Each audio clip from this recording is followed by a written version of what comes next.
Hello there, welcome to the Football Bloc. My name is Brandon, and today I'm going to give you my predictions for the round of 16 of the Champions League. So if that sounds interesting, let's hop right into it.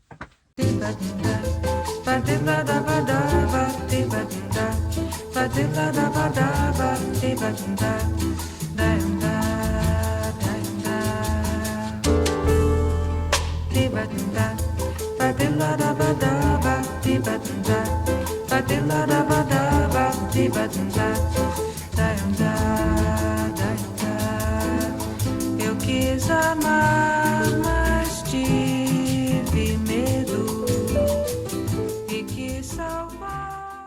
So the round of 16 is finally here. We only have 16 teams left as we get closer to crowning the Kings of Europe for 2025. Let's go and look at each one of these matchups. I'm going to talk about each of these teams, their path up until this point, how they line up against each other, and of course, a score prediction for each of these matchups. So without further ado, let's start off with the first one on the chopping block. And we have a fixture that going into the season is actually pretty surprising to see these two teams going up against each other. And we have Club Brugge against Aston Villa. Now, these are two teams that have been surprise packages so far in the Champions League. They actually played each other in the group league phase, and it was a close win, but still a win nonetheless for Club Brugge there. And Club Brugge, if focusing on them specifically, are in amazing form in all competitions. They are second in the Belgian league at the moment, but they went on a crazy unbeaten run for several months there. And many people, including myself, thought that they would go out of the competition in the playoff against Atalanta, despite how good they're playing. They're going up against the Europa League champions, Atalanta, one of the most fun teams to watch in Europe, and the complete opposite happened, to the dismay of a ton of people, where Atalanta were completely torn apart by Club Brugge there. It was an amazing performance from every single player on the field, just the way that they played. They were playing more like Atalanta than Atalanta was. Compare that to Aston Villa, and they started off the season, specifically in the Champions League, in amazing form. They were one of the best teams early on. They were in the top three at one point. They have since fallen off a little bit, and they did well enough to finish in the top eight, which is a great achievement within itself, considering the fact that they haven't been in the Champions League for such a long time.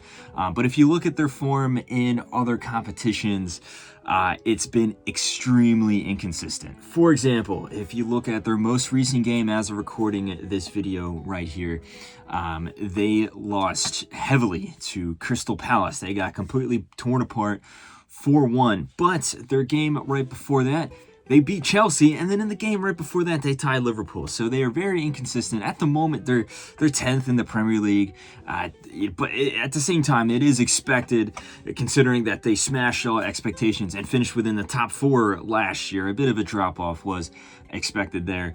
And if you're looking at these two teams, how they line up against each other, like I said, Aston Villa is extremely inconsistent, but at their peak, they are a very good team. Club Brugge, though, they have all the momentum on their side. And if you read The Art of War by Sun Tzu, momentum is everything.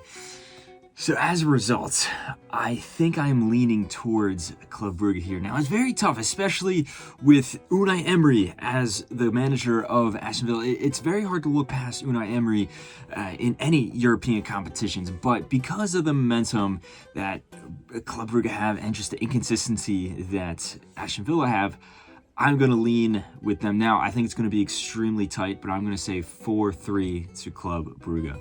Now let's move on to the next matchup, and this one, in my opinion, is the one that I'm probably looking forward to the most. I think this is probably the highlights of the match, all the matches here, and there's a few others that are in contention, but this one here, we have the Madrid derby already in the round of 16. Now this is crazy. I mean, in the past, before they had the group phase, the group league phase that we have now, and then of course the extra playoff round, it was actually impossible for two teams from the same league to meet each other in the round of 16.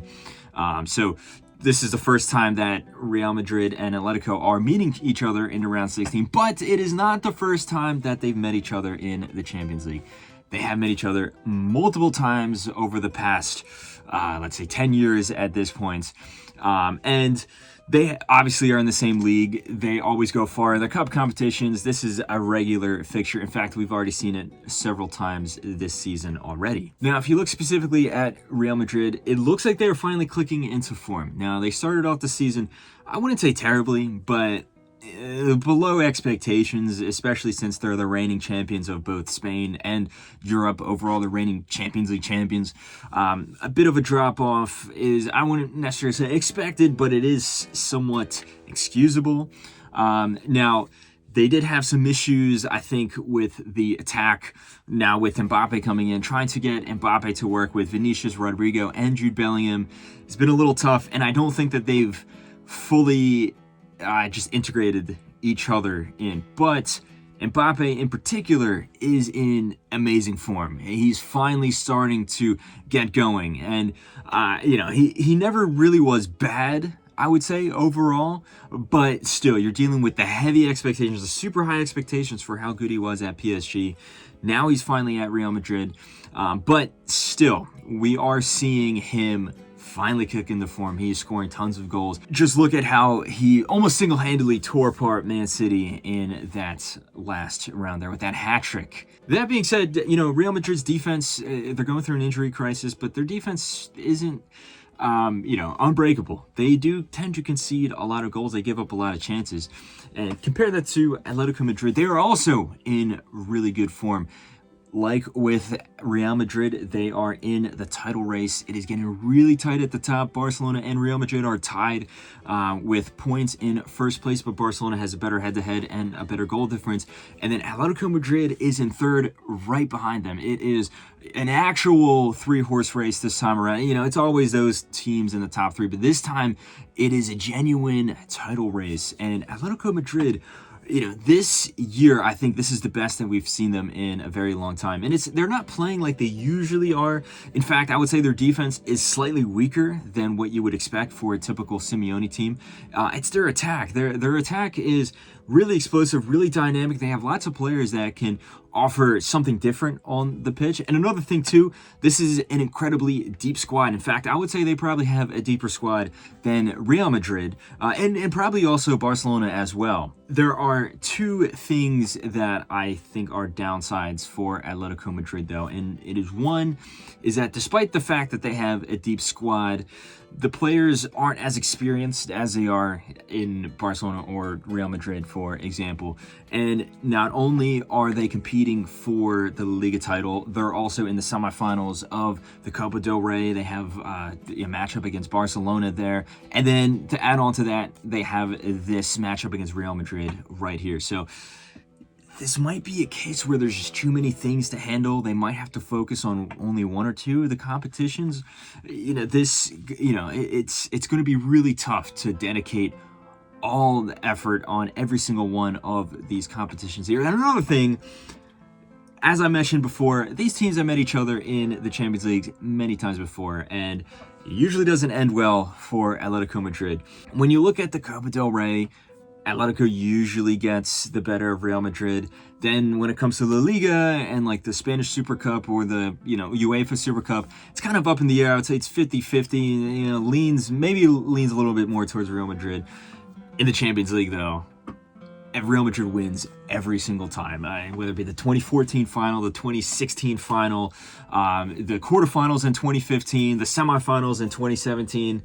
Real Madrid always comes out on top against Atletico. And for that fact right there, I think the result is going to be the same here. I think it's going to be extremely close. I'm going to say it's going to be 3-3 on aggregate, but Real Madrid go through on penalties. Now let's look on to the next game, and we have PSV going up against Arsenal. And PSV, let's start off looking at them. They're actually just a very good team all around this season. In every single facet of the field, they are a great team. And you don't really hear a lot of people talking about how good they are. There's been a lot of underdog stories, specifically in this Champions League season so far, for a lot of people to focus on. And PSV, though, they're not super flashy, I wouldn't say, but they are just a very solid team. And that showed when they very deservedly so beat Juventus and eliminated them in the playoffs in the last round. However, one possible downside to them is that they are second in the Eredivisie. They are only a few points behind Ajax, and the title race is getting pretty tight, especially as the season goes on. So they might be a little distracted, and they might want to focus more on the title race, or the games that are coming up in the Eredivisie might take away from their focus here in the Champions League. Now compare that to Arsenal, and I would say, people like to make fun of Arsenal all the time, especially since it looks like they're not winning the Premier League again this time around. But that being said, they are an extremely consistent team, and they are also just objectively one of the best teams in the world. I would say defensively, you can make an argument they are the best team in the world. They have such a strong defense. The problem is, on the other side of the pitch, they have a problem scoring goals. It's a cliche at this point. Everyone talks about how they lack a true number 9. They have to rely on these guys that are primarily you would say wingers, or, somewhat of a center forward, second striker, or a cam to kind of play in that central role, or they have to rely on set pieces for their goals. But that is a valid issue there, that they just, it's hard for them to finish their chances or really create a ton of chances. Now, when you compare these two teams together, though, like I said, PSV is a very strong team, but I think Arsenal, obviously on paper, are a much better team. And then one thing that I think is the catalyst for why I think Arsenal is going to be the one going through is because this is all Arsenal have left. They've already been eliminated from the FA Cup pretty early on. They already got eliminated from the EFL Cup in the semifinals. And since they lost to West Ham very recently in the Premier League, the gap between them and Liverpool is very wide. Now, mathematically, they could still win the league, but realistically, it looks like Liverpool has the title all shored up, meaning that this is the last competition that Arsenal have to fight for. And I think they're going to put everything on the line here. Like I said, though, they do have issues scoring, and PSV are a very good team, so I think this is going to be very tight. Arsenal is going to rely mostly on their defense, and I think it's going to be a 1-0 win on aggregate for Arsenal. They're going to crank out 2 very strong defensive masterclasses to see off PSV. Now let's look on to the next matchup. We have Borussia Dortmund versus yet another surprise team in Lille. Dortmund are going through that new manager boost right now. Niko Kovac has come in, and like I said, I'm not necessarily the biggest fan of Kovac. I've said this in videos before, but you have to give credit where credit is due, and it is still very early on. But at the moment, Borussia Dortmund are playing very, very well. They just eliminated Sporting in the playoffs with a very impressive win, particularly in the first leg there. And then their very last game, as of recording this video, in the Bundesliga, they came away with a smashing 6-0 victory. And then you also have to remember that Dortmund historically, or at least in the past year or two, they outperform in the Champions League more so than they do in the Bundesliga. And that's very evidently so this year because they are 10th in the Bundesliga currently, yet they have done pretty well in the Champions League up until this point, even with all the managerial chaos going on behind the scenes. Now, as for Lille, they have surprisingly been very good in all competitions, I would say. Yes, they are 4th in Ligue 1, but they're currently in good form. They just beat Monaco. And then in the Champions League, they've come away with some really good results. Seeing them qualify within the top 8, I think the most impressive of which is when they beat Real Madrid, obviously the reigning champions. They have a lot of good players who are playing in some really good form right now. And overall, I think this matchup is going to be tight, but not overall, I think each game is going to be a convincing win for either team. It's just going to be, who can outscore the other more so in their home leg. I think the first leg, which is going to be in Dortmund, I think they are going to come away with a pretty convincing victory. But then Lille might stage a comeback and they might grab a win in the second leg there. But I just think that the momentum that Dortmund have, just the superior firepower, especially when you look at a guy like Guirassy at the moment who is scoring for fun in the Champions League. I think the slight edge is going to be to Dortmund there. And overall, I'm going to say it's going to be 5-3 on aggregate. Now, next up, we have yet another Dutch team, yet another underdog team. We have Feyenoord going up against Inter Milan, the last Serie A team in this competition, surprisingly so. Feyenoord have been very inconsistent throughout the most of this season. Yet recently they were able to, I guess, steer themselves in a good direction, and they came away with some really good results, both in the Eredivisie and in the Champions League as well. They're currently third in the Eredivisie after moving up the table there. And they also, with the best moment of their season so far, you would have to say, is they eliminated AC Milan in the playoff rounds, and I think very deservedly so. They play very intelligently, very professionally. Now, they did just hire Robert Van Persie to be their permanent manager for the rest of the season. Meaning the interim manager who was there to eliminate AC Milan is no longer there. And this can go one or two ways. Van Persie could continue what the interim manager had, and that good momentum could keep up. He can also experience the cliche new manager boost. Or because a new guy is coming in, it could kind of just mess up the flow. It remains to be seen. Now, compare that to Inter Milan, and they are, I would say, not as good as they were last year, specifically defensively. I think they were an amazing team last year, one of the best teams in Serie A that we've seen in a while. And while they have declined a little bit defensively, I would say, and they're maybe not as ruthless, they are still one of the best teams in the world. And you just look at the field, the players that they can field, that midfield with Mkhitaryan, Barella, and Çalhanoğlu, or Thuram and Lautaro Martinez up top. It is an amazing team. And specifically, if you look at just the stars that they have on the pitch, Lautaro Martinez, even though his goal-scoring numbers haven't been as high as last year, recently he's been in some really good form, scoring in some really important moments.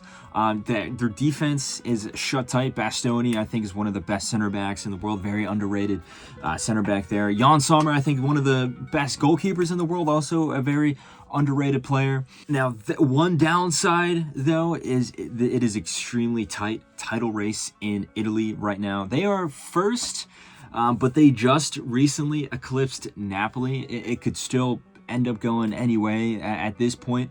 It looks like Inter are probably the most likely to win the league, but still, I mean, Napoli is putting up a pretty good title shout, and then you can't forget Atalanta as well. So you could say there's an opportunity where Inter might get a little distracted with these big games coming up in Serie A. Same thing with the Coppa Italia as well. They're going pretty far in that competition there.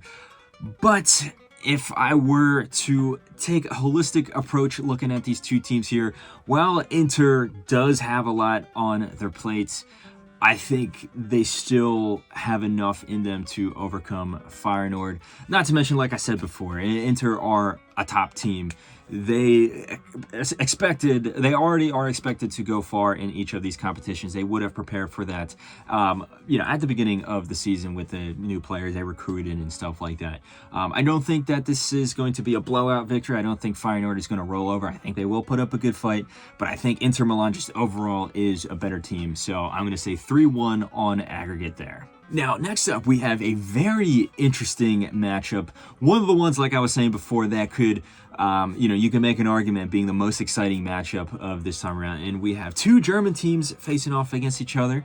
And we have Bayern Munich going up against Bayer Leverkusen, the top team in the Bundesliga versus the second place team in the Bundesliga. If you look at Bayern specifically, they are nowhere near as good as they usually are in all competitions.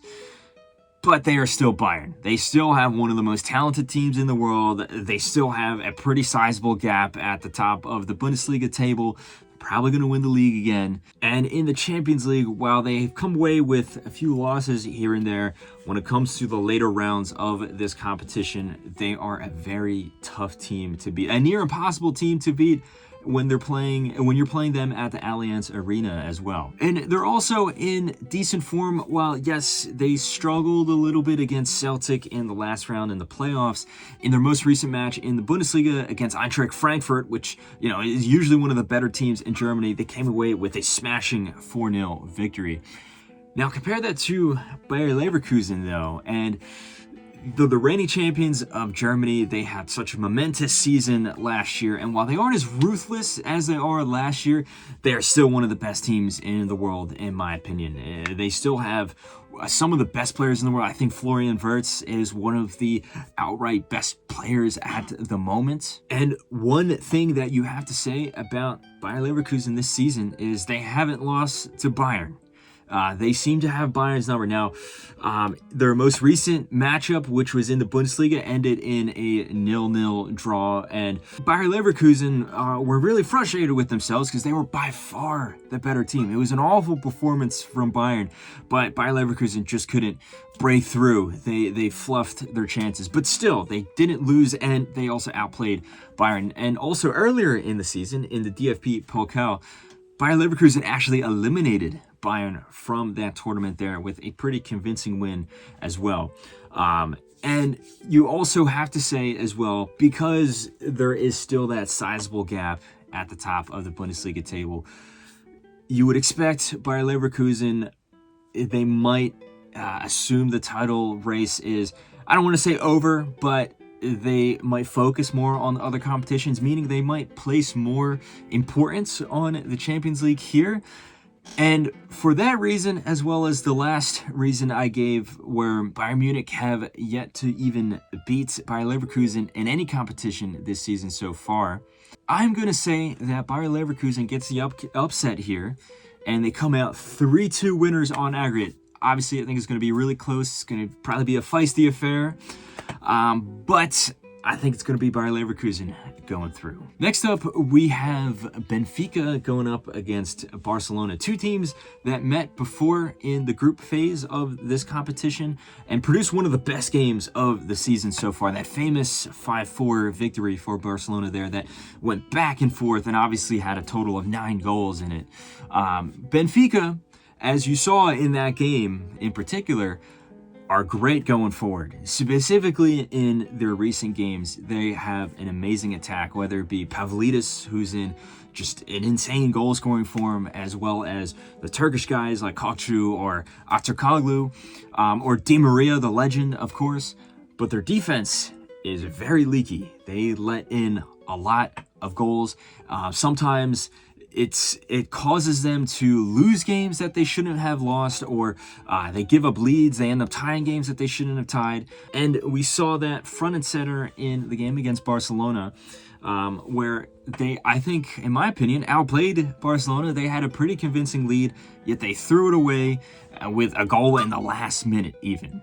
But you still have to say Benfica, on their day, can go toe-to-toe with any team in the world just with this attacking output that they have. That being said, they are in the middle of a pretty tight title race in the Premier Liga as well. They are second, but they are tied on points with Sporting, so that could potentially distract them as well. Now compare that to Barcelona, and you have to say, this is one of the best teams in the world at the moment. This is one of the best Barcelona teams that we've seen in a very long time. They have some flaws with them. Occasionally they can throw a lead away. They can also concede a few goals here and there, but they can also massacre any team just like that with just insane midfield that they have, the wingers, all the attacking firepower that they have going up front, whether it be Lamine Yamal, Rafinha, Lewandowski, Ferran Torres, all being supported by the very strong midfield of Pedri, Gavi, Dani Olmo, Casado, De Jong. It's such a star-studded squad. And they also have an axe to grind. They have a point to prove in this competition because, Barcelona, it's been a very long time since they did good in the Champions League. They got eliminated in the group stage back-to-back in 2022 and in 2023. And then even last year where they made it as far as the quarterfinals, they kind of exited the tournament in a relatively embarrassing fashion. So they have a point to prove. They want to go far in this competition and make a statement. Now, like I said, though, with Benfica, who might be distracted with their title race as well, Barcelona also has a very congested schedule. They are top of La Liga, as we mentioned before, and it is very, very close. They are only top because of their head-to-head record and eventually their goal difference against Real Madrid. They are also drawn up against Atletico Madrid in the semifinals of the Copa del Rey, and they have a bunch of very tough games coming up against each other. That being said, I do think that there's something special about this Barcelona team, and as good as Benfica can be, I don't think that they're going to be able to overcome Barcelona here, especially over the course of 2 legs. A big part of the reason why, at least in my opinion, that Benfica was able to outplay Barcelona and come so close to a win in that game in the group phase was actually because Barcelona really didn't need to win that game. With the new format is, you want to win every game and finish as high as possible. But still, Barcelona was already guaranteed a spot in the top 8. Versus Benfica was really fighting to secure an advantageous spot for themselves. Over the course of 2 legs here, I think Barcelona is going to come out pretty convincing winners. I'm going to say 5-2 on aggregate. Now let's move on to the last matchup we have here, and we have yet another banger between 2 massive teams. We have PSG going up against Liverpool. And same thing with the Madrid derby that we have, or the Bayern Munich and Bayer Leverkusen matchup. It is a shame that only one team can go through in each of these matchups, meaning we're guaranteed at least 3 big teams going out before we're even going into the quarterfinals, which is, in some ways pretty cool, but then it also is some ways disappointing because you do want to see the biggest teams perform well. But of course, it's cool to see smaller teams go through. And there's also, I feel like this season there is a lot more teams outperforming themselves or performing at the top level more than we usually see, or at least more than the last few seasons. But anyway, on to PSG versus Liverpool. Both of these teams pretty much have the titles wrapped up, their domestic titles wrapped up, which is a contrast to a lot of the other teams that we were talking about before. PSG, as always, has a massive gap between them and the second place team in Ligue 1. It's guaranteed, I would say, that they're going to win the French league yet again this year. And Liverpool, while the gap is smaller and there is a much higher chance for one of the chasing pack to catch up to them, I still think it's pretty much guaranteed that they're going to come away with the victory here, meaning that they're going to both have a lot of slack. They can focus a lot more on this particular matchup here and in this competition going forward. If you look at PSG in particular, they are in insane form, both in the Champions League and in Liga. And that wasn't always the case. They actually started off their season in the Champions League pretty poorly, with some poor results or poor performances, even if they were getting the results. And then they were also losing some games here too. But I would say since December and then really in January and then the beginning of this month, they have just been in fiery form.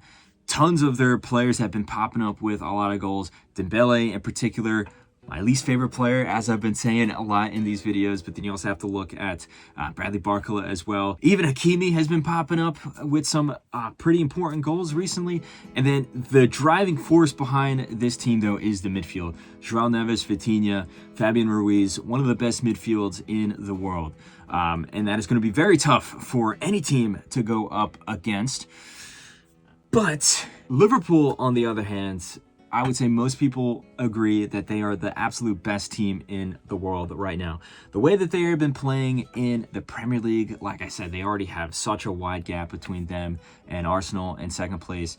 They have wiped the floor with all opposition. They recently just convincingly beat Man City, the reigning champions from last year in England.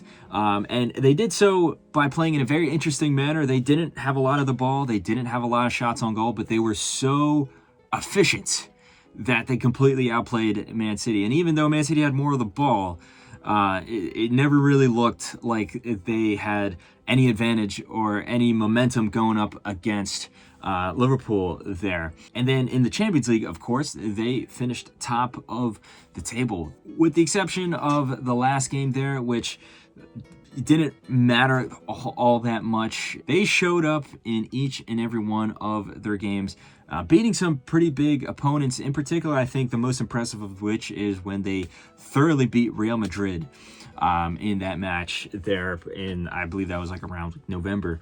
And when you compare the two teams together, I do think that Liverpool have a stronger squad.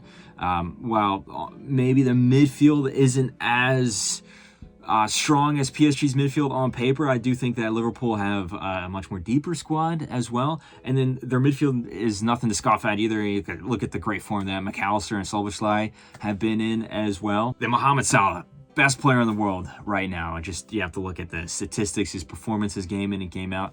Absolute best player in the world right now. Now, there is a lot riding on this matchup here. I think PSG obviously have a point to prove as well. They've historically bottled it in this tournament before. Usually when it comes to the knockout rounds and they go up against a big team, they tend to collapse. But something about this PSG team seems a little different. And I think that this matchup is, it's so close. I think Liverpool are the better team. But I don't know. I think something crazy is going to happen here. And there's always, at least one or two games that don't go as expected. And because PSG have a lot of momentum on their side, I don't know. I think they might go through. And I'm going to say 4-3 on aggregate to PSG. But I'm being fully aware that this is somewhat of a shot in the dark. So anyway, guys, let me know what you think of all of my predictions here. Do you disagree? Do you agree? Dropped a lot of hot takes. Let me know all your thoughts in the comments section below. Don't forget to like and subscribe. Share this video with a friend. Follow the Football Bloc on social media. But anyway, guys, my name is Brandon. This has been the Football Bloc. I hope you have a nice rest of your night. Ba-da-ba-da-ba,